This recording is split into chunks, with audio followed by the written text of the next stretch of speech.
Hello,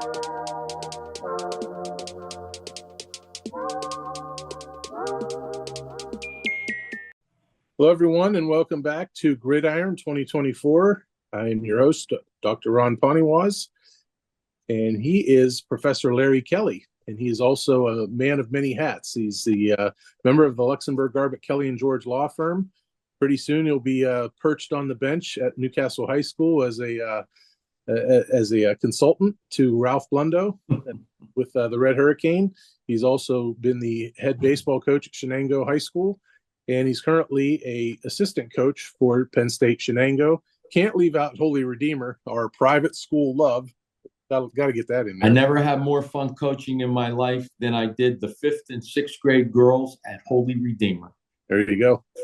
There you go. Did you guys, when you took road trips, I imagine you had road games played in other, I can't imagine every game was played at Holy Redeemer. No, we had road games, yeah. Okay. All right.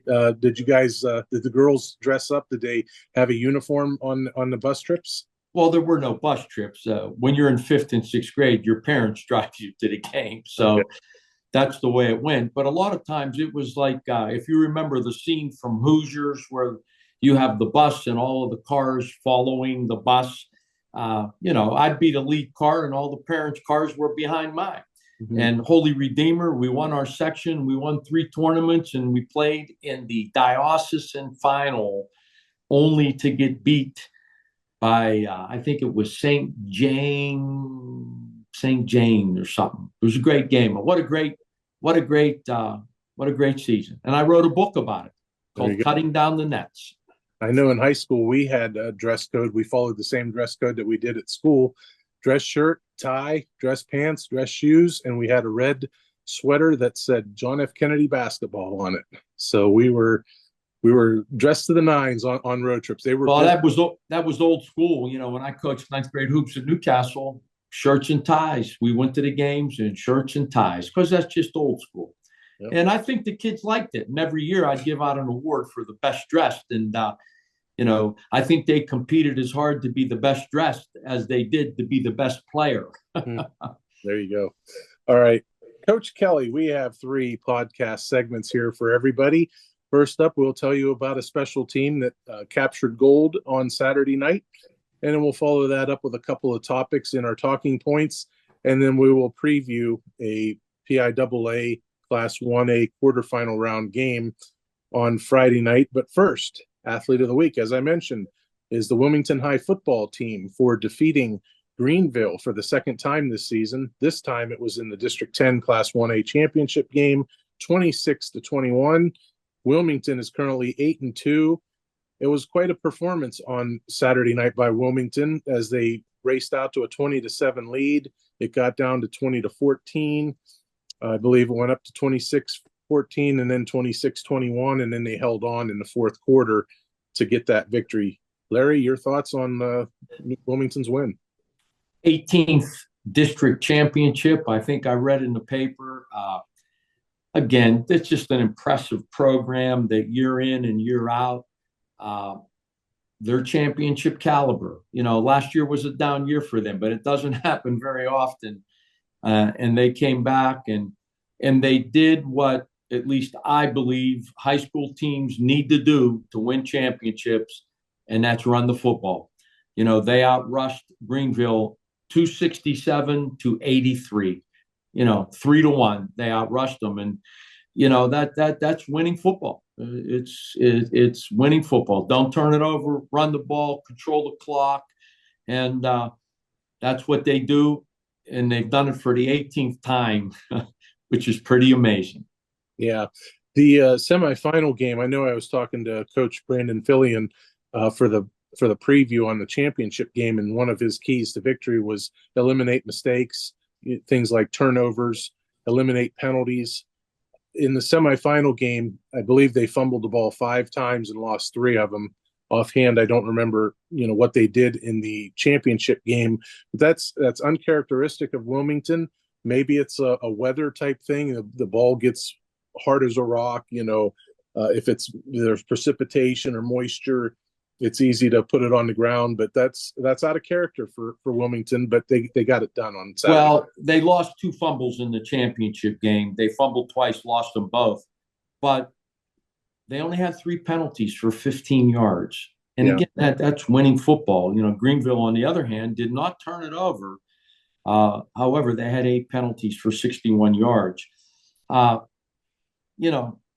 Greenville played them tough. They had 222 yards through the air to Wilmington's 18. But I still believe that if you're going to win at the high school level, you got to be able to run the ball. And nobody does it better than the Wilmington Greyhounds. And they've been running the same offensive sets for probably 20 years since Terry Varelli was there. And now with Brandon Fillion, that wing T offense, if you do it right, it's pretty hard to stop. It's like the line from Remember the Titans when they asked Coach Boone, what kind of offense you run? He said, I run the veer.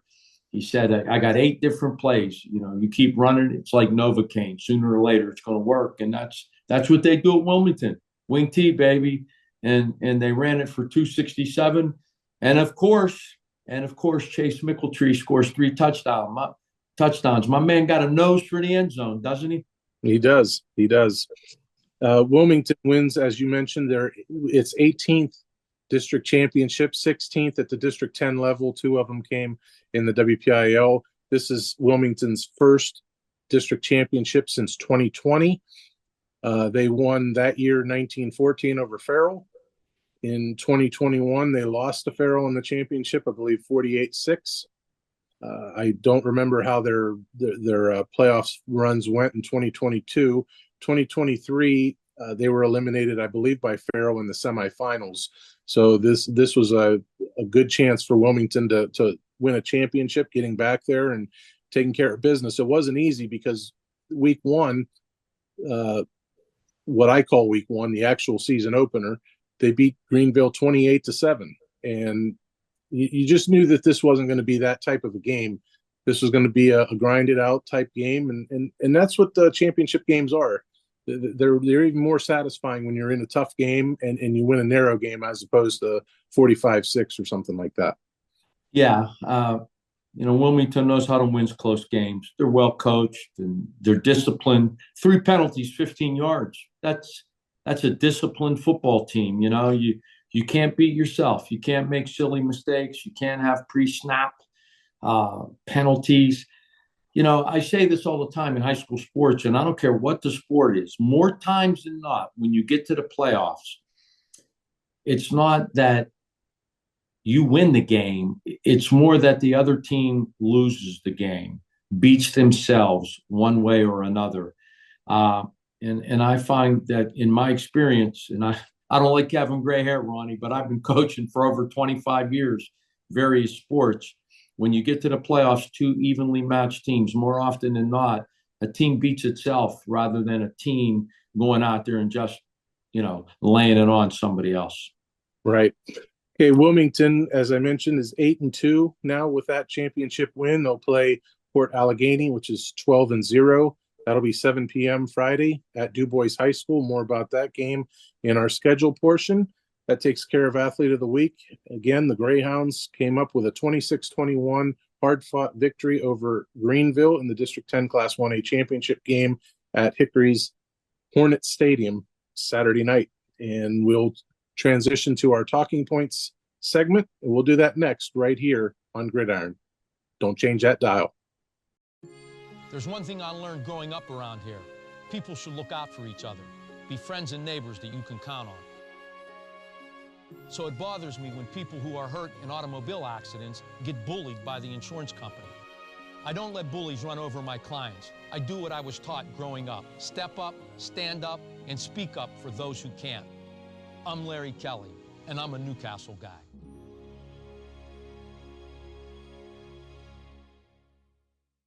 We're back with you here on Gridiron, and this is our Talking Points segment. Just a little bit of background on this. Larry has tried teasing a little bit in weeks past and months past on a new podcast called Good Cop, Bad Cop. So this might give you a little bit of a flavor on Good Cop, Bad Cop. Well, I'll have 2 topics on this. I have an opinion on both of these. We'll see where Larry lands on it. The first one, this first one would have really been specific going into the Wilmington-Greenville championship game. Greenville survived a 27-26 victory in the semifinals against Cambridge Springs. Cambridge Springs scored a touchdown with 3 minutes, 6 seconds left in regulation. Again, 3 minutes, 6 seconds left in regulation. They scored a touchdown. They closed within 27-26. The conversion is next, Larry. What are you doing? Well, if I have a good kicker, I'm tying the game. If I have a good kicker, I'm tying the game. If we have two evenly matched teams, and I'll go into overtime. If I am an underdog, I'm going for two. In other words, if I'm an underdog and I know that the team I'm playing is way better than me, I'm going to try to win it on one play. But if they're evenly matched teams with 3 minutes to go, I'm kicking the extra point. Okay, I did some research as I was talking to the Greenville coach, and I asked him if he was surprised that Cambridge Springs went for two, and he said, well, Cambridge Springs seems like they go for two all the time. So probably doesn't matter what the score is. So I don't know how good their kicker is. But with 3:06 left, and his quote was, and I quote, "I was going for the win. I've always done it that way. It's our mentality. I'm praying he's not in on that 2-point conversion when I watch it on tape." He's meaning the guy that got stopped at the goal line. But when you leave it in the hands of the refs, that's what happens. We fought, had Blue Devil pride, and I'm very proud of the guys, period, close quote. He was going for the win with 3:06 left in regulation. This is high school football. This is not the college basketball tournament that's played in July where you can say, Elam ending, it's over right now. Cancel the last 3:06. There's 3:06 left. You're going ahead by 1 point. You're not winning. The other team's going to get the ball. Barring a fumble, the other team will get the ball. I really hate people that saying, I'm going for the win. Okay, if there's 3 seconds left, you're going for the win. 3 minutes and 6 seconds left, you're going for the lead. There's a lingo about it. People need to get that aspect of it right. Well, again, unless Cambridge Springs was there a line on the game? I mean, look, if there are 2 touchdown underdog in this game, and you can get it down to one play, I'm probably going for the win. However, if the teams are evenly matched, I agree with you. I'm kicking the extra point, and I'll go to overtime and take my chances. That's the way I feel about it. Do you know, was Greenville a prohibitive favorite in that game? I don't know if they were favored or not, how big they were favored. But let me ask you this question. What if the score is same situation and Greenville's playing Wilmington? I got to believe Wilmington is a prohibitive favorite in that game. I mean, They beat them by 3 touchdowns the first time around. Would you have gone for 2? How much time? Are we still saying 3 minutes and 6 seconds? 3 minutes to go in the game. No, I'm kicking the extra point. Okay. Why? Because there's 3 minutes and 6 seconds left. You can't with a straight face tell me I'm going for the win. There's 3 minutes and 6 seconds. Well, again, if you're a prohibitive favorite and you go to overtime, the chances of winning, or if you're an underdog, the chances of winning against a prohibitive favorite are probably a lot less than one play to decide the game. Now, if you score the 2-point conversion and go up by 1, the pressure it just swings. The momentum swings mightily in your favor and puts a lot of pressure on the team that's the prohibitive favorite to win the game. So again, evenly matched, I'm kicking the extra point. If I'm a significant underdog, I'm going for 2. I'm not sure. I mean, we can tie it in and say it's the same as high school football. If you remember, a couple weeks ago, Tampa Bay played Kansas City on Monday Night Football, and Tampa Bay did the same thing. They got within 1 point, I believe it was. They kicked the extra point, and they lost in overtime. Right, but here's the thing. Here's my philosophy on it. People are saying, no, you go for 2. Okay, you go for 2. You don't get it. You're pretty much. Yeah, but that's the perfect example. Kansas City was a prohibitive favorite. They're the Super Bowl champs. They're way better. They are way better than Tampa Bay. And you're going to leave it up to a coin flip? As soon as the coin flip went up, and if I recall, Baker Mayfield called tails and it went the other way, he rolled his head back. He knew it was over. That's the perfect example where you got to go for two because the other team's just better than you.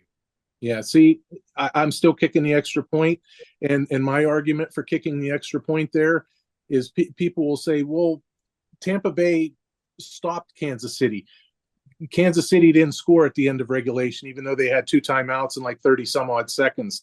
Well, here's the thing: when it's tied, you're not getting the same determination from that team as you would if they were behind by 1. They've got overtime in their hip pocket. If they're behind, they're attacking, and Kansas City might have beat you at the end of regulation. That's why I'm kicking the extra point, and I'm thinking I'm going to leave it on my defense. Now you're seeing a different thing once it's in overtime, because now you got 10 minutes to play, and you're going to see a little bit. And again, here's the analogy I use. If in that game, Kansas City's a prohibitive favorite. I'm sorry. I mean, what was the money line in that game? It was you probably had to put up 240 to win 100 if you wanted to bet Kansas City.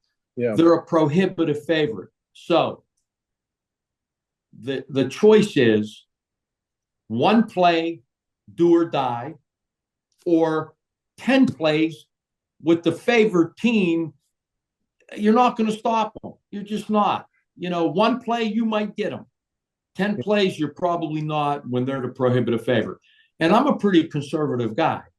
I mean, I'm normally conservative, but at the same time, in the state championship game, 1st and 3rd with 1 out, I had my guy running from first base 3 times in a row.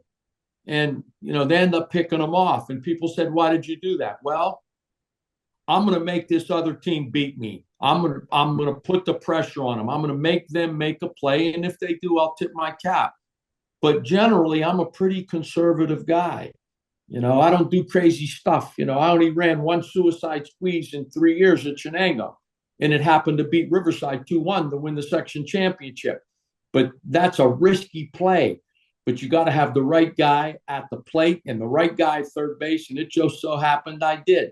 So you're talking to a conservative guy. But if I'm an underdog, a significant underdog, and I'm playing a prohibitive favorite, I'm probably going for 2 because I'll take my chances on 1 play rather than 10 in beating this team. Yeah. Now, I would have, if I were Todd Bowles, I would have done it the same way, because Kansas City still had 30 some odd seconds, 2 timeouts. And, that's the way I looked at that one. Now, here's another one, Larry. I was thinking of this the other day.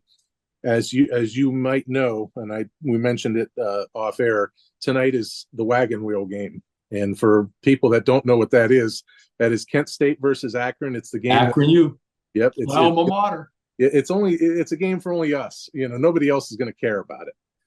Last year, Kent State built a big lead against Akron, and Akron chipped away little bit by little bit. And Kent State has the ball late in the game, maybe 3 minutes to go, something like that. 1st and 10, and Kent State's quarterback runs to the top part of the screen and a baseball slide, feet first. Once you get into your slide, you're down. You're down. He slid about 8 yards. So at the 8-yard part, and he was 2 yards short. If he goes a couple of yards further, that's a first down, and Kent State likely wins. But they didn't get the first down. He ended up punting. Akron ended up winning, and it was a tough loss for us Kent Staters, as your Akron guys got the wagon wheel. Let me tell you, that's a rivalry.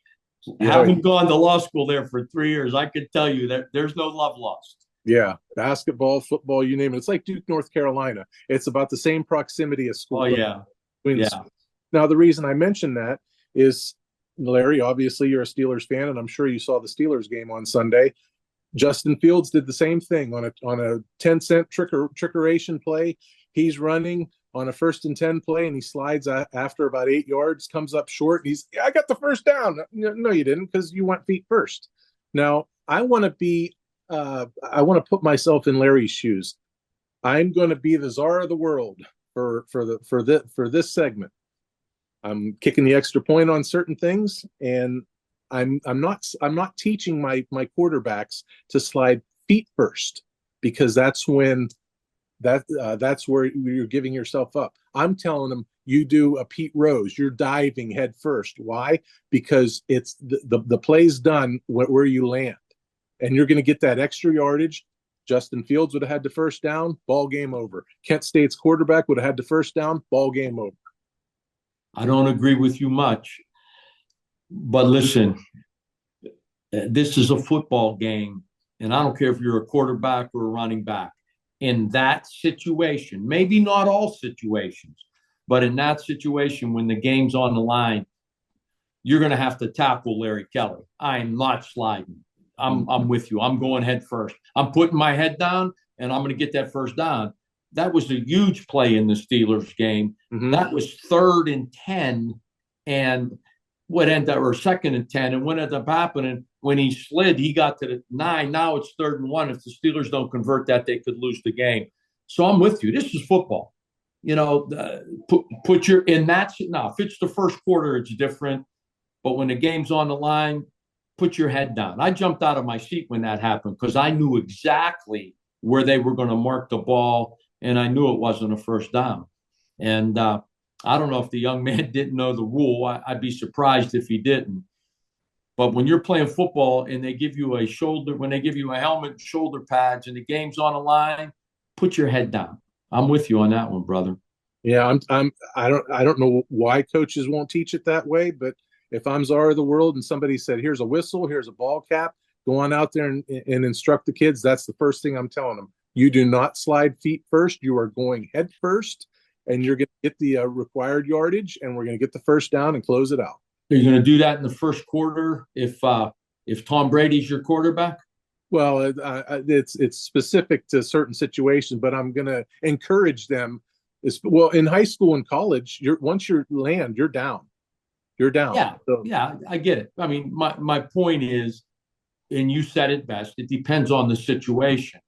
You know, in the fourth quarter, when you need that first down to win the game, put your head down. There's no sliding. Cover the ball up and put your head down and go get what you can get. Now, in the first quarter, if Tom Brady's my quarterback, I can't take a chance on having him get hurt and missing the rest of the game. But it's situational. But again, you're a football player. I watched the backup quarterback from Pitt on Saturday. Yarnell, I believe is his name, put his head down 2 or 3 times and get those extra yards, just like you suggested. So, I mean, I think that's the way it should be. Yep. Imagine that. You know, coaches are going to try and hopefully learn something on this podcast. From Ronnie and Larry. If they're going to learn something from me about football, they're in trouble. They ought to hang up their whistle. It's time to start coaching it differently, coaches, because that ain't it. When you're going feet first, that ain't it. You know, I've seen it happen so many times. Yep. And that's just not it, man. When you need that first down at the end of the game, put your head down, cover up the ball, and you're a football player. Go get it. Yep. Absolutely. Okay. And I jumped out of my chair too when Fields did that, because I had Steelers money line, Steelers plus 3.5.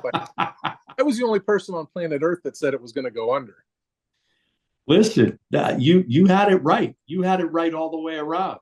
But yeah, if he goes head first, or if he doesn't slide, even if he runs out of bounds, it's a first down, game over. But right. They converted the 3rd and 1. So it was just it was a moment of angst that later resolved itself on the next play. Indeed. Okay, that is our talking points segment with a little bit of a good cop, bad cop feel. And we spruced it up a little bit to talk, to make it sound like we're actually giving you some high school related flavor there. So again, talking points is in the books, and we will be right back here on Gridiron for one of our favorite segments. This is playoff schedule. We got a big game coming up in PIAA, and we'll talk about that next right here on Gridiron. We all know there's an advantage to playing at home, to being the home team. At LGKG, we've been your home team personal injury attorneys for auto accident and workers' compensation cases for over 90 years. We know what works and how to win. We have all the credentials. At LGKG, we don't take every case. We handpick our clients so that we can give you the attention you deserve.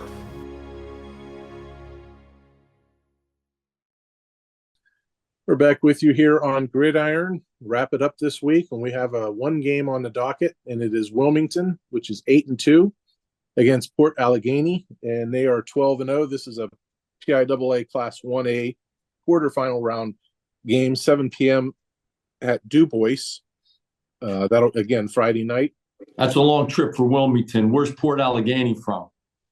I believe they're from around the Bradford area, because the Bradford era is who covered their game last week. Clarion covered the game also, but that was, I think, for Red. So a little shorter trip for them?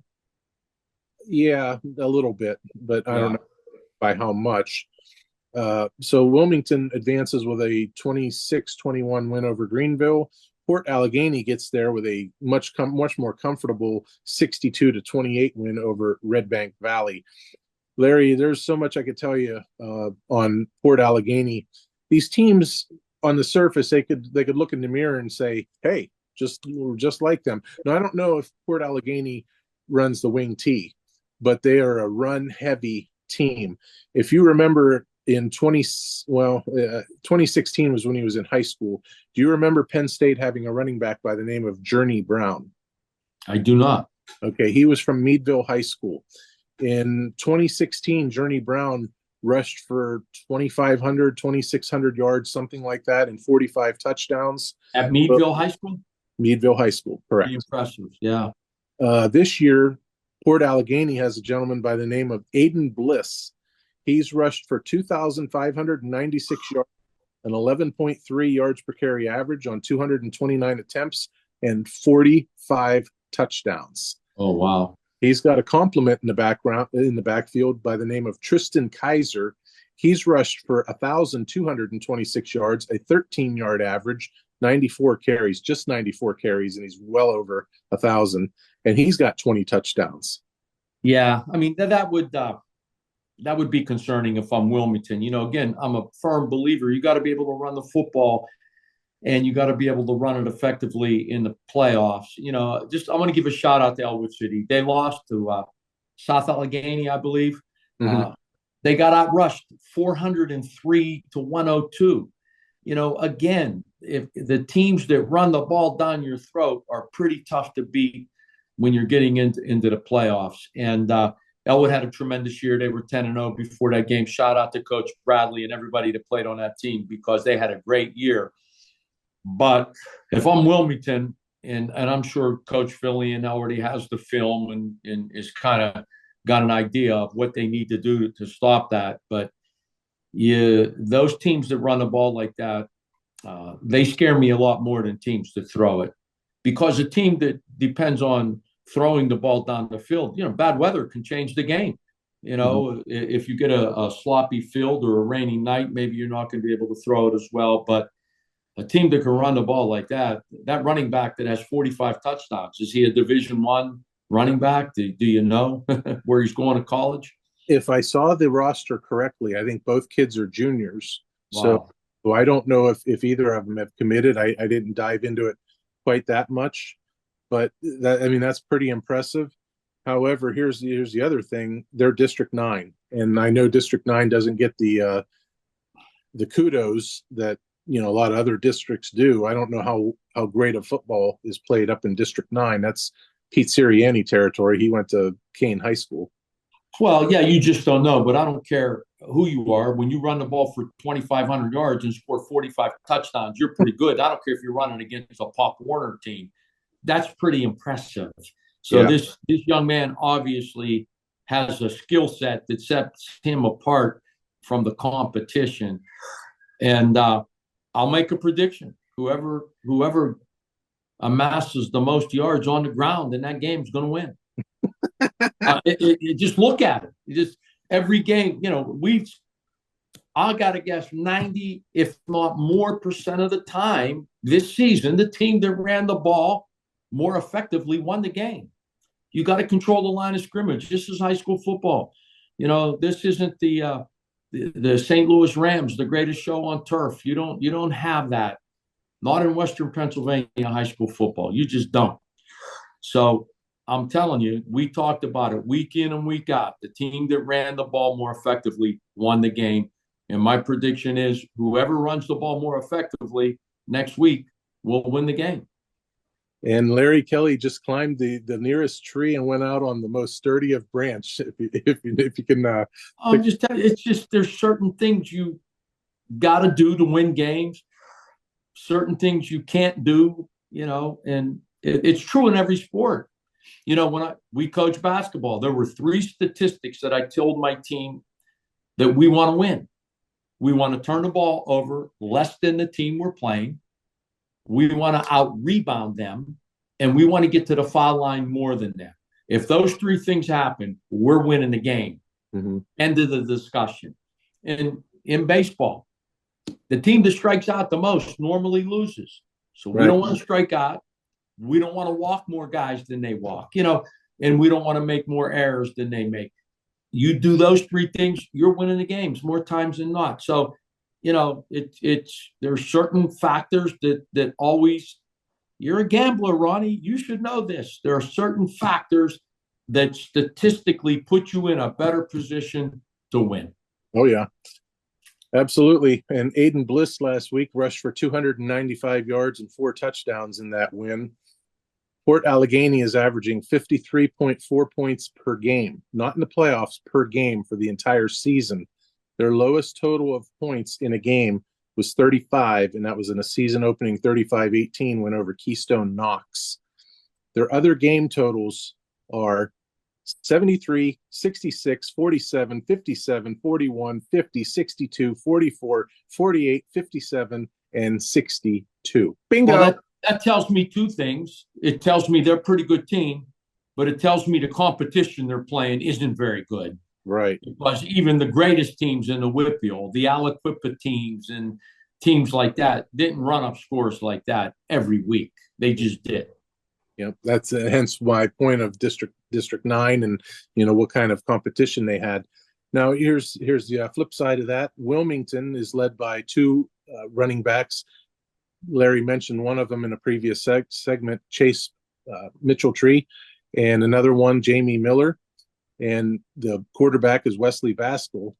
And Larry, you can pick any number. I'm going to ask you how many passes Wesley Vaskell, quarterback of Wilmington, has thrown this year. And I'll ask you how many he has completed, because I know the answer to both of them. I say less than 50 and completed 20. Okay. He has thrown 50. How about that? Okay. And he's completed 24. There you go. I was pretty close. I read the box score every week, so I had a pretty good idea. Yeah. But that's not who they are. Right. And that's why they win every year, because they run the ball down your throat. And, Chase Mitchell-Tree's no joke. That young man can play. And I'm sure Coach Fillion is going to tell the athletic director at Wilmington the same thing I told Jan Budai at Shenango when we were playing Seton LaSalle, who had 5 Division I baseball players in the WPIAL championship game. I told Budai, I said, do me a favor. Call the athletic director from Seton LaSalle. Why? He said, tell him we're going to show up. He might think we ain't coming tomorrow. We're going to be there. And tell him another thing. His team better have their big boy pants on because we're coming to win. So I'm sure Coach Fillion's going to show up on Friday night. I'm sure the Greyhounds are coming. And I'm sure they're going to have their big boy pants on, and they're coming to win. That school, that's a culture out there, and they have pedigree. They ain't backing down from anybody. I'm not saying they're going to win, but I'm telling you, they're going to show up. Freddie Zettner has thrown, I believe, 1 or 2 passes. That accounts for all your passing for Wilmington. Now, Larry, I think I could probably speak for both coaches if I were to ask both coaches keys to victory somewhere along the line, whether they say it or not. How important would it be to get a 2-score lead? Because you figure If Wilmington goes up by 2 scores, that gets Port Allegany out of its element and possibly forces them to throw. Port Allegany gets up by 2 scores. Does Wilmington stay in its ground game, or do they maybe throw a few extra passes? I think it's more important for Wilmington because they don't throw the football. We know that. I don't know if this team they're playing throws the ball at all. And it sounds to me like Wilmington grinds it out. They've had some 20, 30-yard touchdown runs this year, but for the most part, they're grinding it out. The guy that has 45 touchdowns, Bliss, it sounds like he's broken a few long ones throughout the season. So, yeah, when both teams run the ball, you don't want to get down by 2 scores, and that's especially true for Wilmington.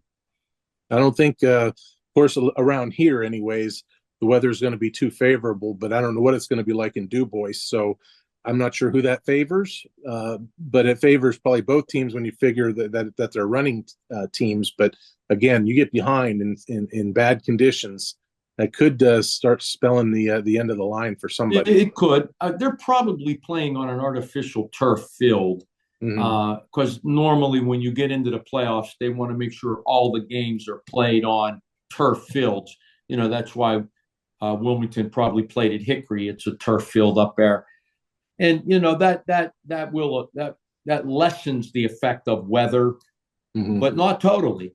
That's for sure. Yeah, Slippery Rock was in use on Saturday.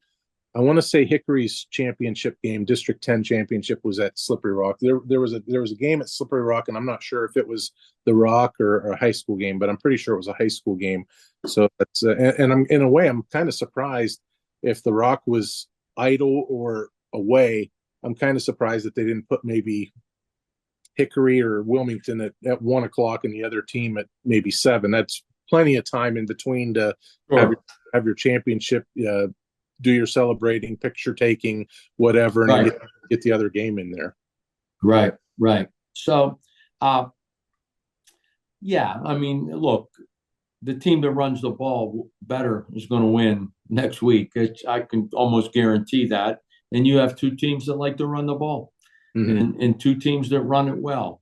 And even though the statistics are rather gaudy, it's hard to say. We don't know who the competition is. We just don't know.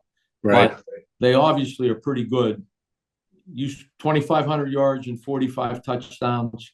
Again, I don't care if you're playing Pop Warner football. That's pretty impressive. Yeah, Port Allegany owns 10 of its wins by 26 points or more. So they really haven't played a close game. Again, their closest game was that season opener, 35-18, whereas Wilmington has had some close games this year. 26-21 for sure was a close game. I don't have their scores in front of me. 28-7, even though that's 3 touchdowns, you just don't know when they scored that 4th and final touchdown, if it was last couple minutes. Right. So again, you don't know. You're not going to know until after the first 2 or 3 possessions in the game. You'll know what this Port Allegany has and how good they really are. I'm not sure Port Allegany's past history in terms of playoff experience at this level, state playoff level. Wilmington is in the state playoffs for the first time again since 2020. So if Port Allegany has been here in recent years, that you could check that box for them as having the advantage. But outside of that, I like Wilmington in this game. The team that runs the ball better will win. Okay. All right. I'm just telling you, that's the way it's going down. And Wilmington's going to show up. They'll be there Friday night, right? Friday night, they're going to be there. In case Port Allegany thinks they're not coming, they're going to be there. I promise you, everybody, he's not a broken record. The record is not skipping or anything like that. This is Larry live. Oh, sometimes, this is just who I am. And, that story I told you about Shenango is a true story. The Post-Gazette made their prediction. Mike White said we had no chance of beating Seton LaSalle. Seton LaSalle had 5 Division I baseball players. I know that my guys are reading the newspaper. So I got to make sure that, they're confident. They're ready to go. So I told Buddha, I called a guy, let him know we're coming in case he thinks maybe we're not. And we did. And we won. 2-1, baby. Wildcats. Okay. Wilmington, Port Allegany, the winner advances to the state semifinals, and they will take on the survivor of Fort Cherry and Clairton. That is a WPIAL matchup. If Wilmington advances, we'll obviously know a hell of a lot more on those two teams as they are WPIAL teams. Fort Cherry has a quarterback that is committed to Penn State. Matt Sieg, I believe is his name. Clairton is obviously Clairton, and they're very good. They defeated, I want to say, California 54-0. They defeated the team that I saw defeat Laurel, and obviously they, just ran all over them in that game. So we'll see. It'll be a great game. Hopefully Wilmington can get there and take their chances against the WPIAL champion. Survive in advance, one step at a time. Survive in advance. It's all you want to do. You can't look ahead. You got to take care of the business that's sitting right in front of you. And I'm sure Coach Fillion and the rest of his staff, he'll have the team ready. They'll be well prepared. They'll be, Port Allegany will be well scouted, and should be a good game. And one more order of business, unless you had anything else in the order of Wilmington, Port Allegany, Larry, would be, since you brought up Ellwood City, I did have one question for you. It would have been certainly pertinent if Ellwood City had advanced, but it's kind of downgraded a little bit since they did not advance last week. Where would you rank Ellwood City's 2024 season? Would you rank it as a better story than the 2022, I believe, Union Scotties, which came from nowhere and won a WPIAL title and a state runner-up?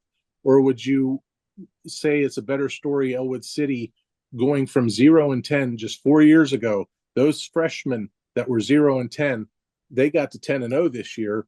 They did not win a district title. They did not get there, and obviously they're not going to have a state runner-up to their name. But what's the better story?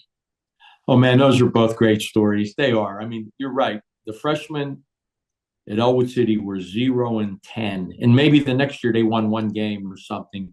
And to go 10-0, it's the first time since like the 40s since Ellwood's been 10-0.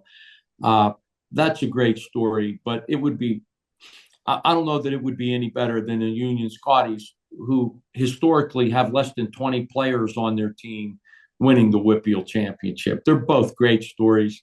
They're both, it's Western Pennsylvania. It's Lawrence County. It's who we are. It's the coaches that coach in this county. It's the kids and their upbringing and the toughness that they exhibit. And listen, it's special around here, Ronnie. I'm sorry. I mean, I'm a Newcastle guy. I grew up around here. The cats that suit up every Friday night around here are tough dudes. And the coaches are really gritty. And, they're both great stories. I would be hard-pressed to put one over the other. Mm-hmm, right. It's probably easier to pick Union because of their resume, a district title, a state semifinal.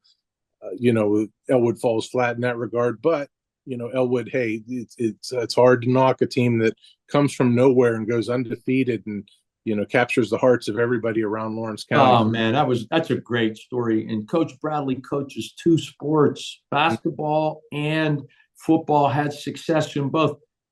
These are 10-hour-a-day jobs during the season, and to do it one season after the other. Man, I tip my hat to that dude. Yeah, I was talking to Coach Bradley a couple weeks ago, I think leading into the South Allegany game, and just I asked him a couple of questions regarding basketball. I said, I imagine you're delegating authority to somebody on the basketball staff to run basketball. He says, no, I'm taking care of basketball too. I'm doing football and then basketball. So he was elbows deep in basketball, just like he was football. Well, that's why he's successful. He's either unmarried or has the most understanding wife in America. And I don't know which one it is. Right. Because the time commitment is unbelievable. Having, been a varsity head coach and an assistant, at Newcastle and hoops, man, I see the time commitment. It's just unrelenting. If you want to be good at it, if you want to win championships, everybody got to pay the price, but it starts with the coaches. Yeah, great guy to talk with, and certainly a great guy to root for. No doubt is Coach Bradley, and they had a great season, and we congratulate Ellwood City for a season that they won't soon forget. That's for sure. Oh man, it was great. It was great. In the playoff game, I watched it. The first one they won. A lot of excitement down here. Yeah, and there must be something going on in Ellwood City because Riverside had quite a season too. They did. They did. But Riverside's had football pedigree for a long time. Mm-hmm. Ellwood City, they've completely turned it around, and that's the hardest thing to do. When you say they're on the map, a program is on the map. Now, is Ellwood City on the map, or do they need to continue to make the playoffs and continue to have postseason success to be on the map? No, they're on the map. Nothing succeeds like success, because when you have success like this, the excitement permeates through the entire program. You now have more kids who want to play Pop Warner football. You have more kids who want to play junior high football. And, the community gets excited. A lot of good things happen, but that's hard to turn it around. And it's been turned around. Ellwood City's on the map. I look for them to have success that will continue moving forward. Yeah, they're going to lose a lot to graduation. Elijah Palmer McCain, I believe Christopher Smiley, their quarterback, is going to be graduating. And here's an interesting tidbit for you, Larry. The running back for Ellwood City, Elijah Palmer McCain, he leads the county in touchdowns scored. I don't have the exact figure in front of me. However, he does not lead the county in scoring, if you can imagine that. Wrap your head around that one. There's a kicker that has more points than him. There you go. And the thing is, we haven't talked about him all year. That's the kid from Mohawk. Let me guess. He's been outstanding forever. Yeah. Blake Logan, I believe, is his name. Yes. He's got maybe, I don't know, 8 or 10 touchdowns less than Elijah Palmer McCain. Maybe not quite that many, but he had like 9 or 10 field goals and X amount of extra points, and he had some 2-point conversions. So, that's impressive. That's impressive. That is really, really impressive. But Mohawk, they've had a great kicker. They had a kid last year that I think went to YSU, and I don't know if he's kicking for them. He was the best kicker in Western Pennsylvania. Yeah, last year. Mm-hmm. I believe he is kicking for YSU. Is he? He was kicking 50-yard field goals for Mohawk. What an advantage that is in a high school game. And you see what an advantage it is in the professional game when Chris Boswell kicked 6 to beat Baltimore this past weekend. And the kid that you're talking about was doing it on natural grass. Yes. So, all right, my brother. Well, let's hope we have something to talk about next week with Wilmington moving forward. But even if we don't, we started the official first practice at Newcastle this past week on Friday, and there were bodies spewed all over the floor Friday and Saturday. So, yeah. Basketball season is coming, and maybe I'll let you think about this one for a couple weeks or whenever we start our basketball. You can come up with your answer. Why in the world would the PIAA want to start basketball season on Black Friday? Who made such a horrible... Don't try to figure out the PIAA. Trust me, I'm not their favorite son. We've had several battles throughout the year. And I expect that there may be more moving forward. So, All right. He's Larry Kelly. I'm Ron Poniewasz, and his team is winning 38-10. That's Akron over Kent State. So it's let's go Zips, baby. Hey, the Celtics beat the Cavaliers tonight. I'm happy. Okay. That's a big win. Cleveland Cavaliers are pretty good. Yeah, that's their first loss this year. Yeah, they're pretty good. So All right. He's Larry Kelly. I'm Ron Poniewasz. We thank you for joining us this week on Gridiron. Best of luck to Wilmington High School, the players, coaches, and the community as well. Hopefully we'll have something to talk about next week as far as a game preview against either Fort Cherry or Clairton. We'll see you next week, everybody. Looking at the rushing yardages, Ellwood City lost. They got outrushed 403 to 102. In Wilmington, they outrushed their opponent 267-83. It just proves what I say. It comes down to running the football. The teams that can run a football win playoff games.